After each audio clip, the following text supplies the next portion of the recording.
Tone and tune. Mastering intonation and stress in English advice. Hello, dear learners. Today, we're diving into a fascinating topic. Using appropriate intonation and stress when giving and asking for advice.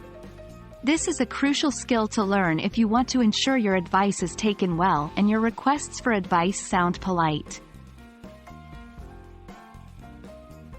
To begin with, let's clarify what we mean by intonation and stress. Intonation refers to the rise and fall of your voice when speaking.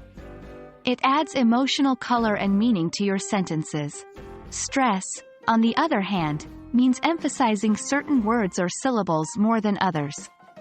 Let's take a simple sentence as an example. I think you should try that. If we stress I, the sentence sounds like, I think you should try that, not anyone else. If we stress you, it sounds like, I think you should try that, not anyone else. Changing stress can subtly change the meaning of your sentence.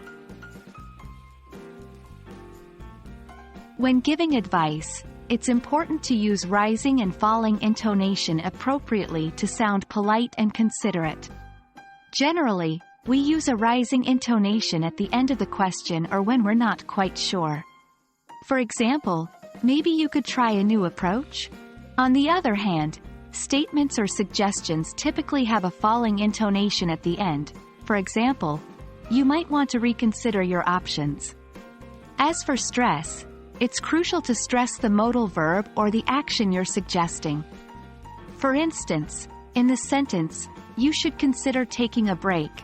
The stress is on the verb, consider. When asking for advice, our tone must reflect our openness and desire for help.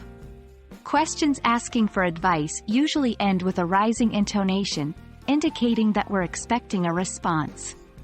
For instance, what should I do? Or, can you suggest something?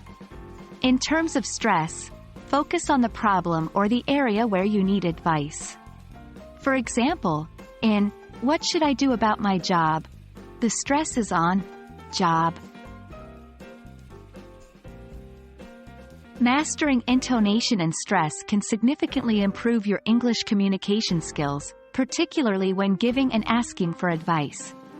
Remember, practice makes perfect. Keep practicing these nuances, and you'll soon find yourself sounding more natural and polite. Thank you for joining us today, and we hope you found this session useful. Happy learning!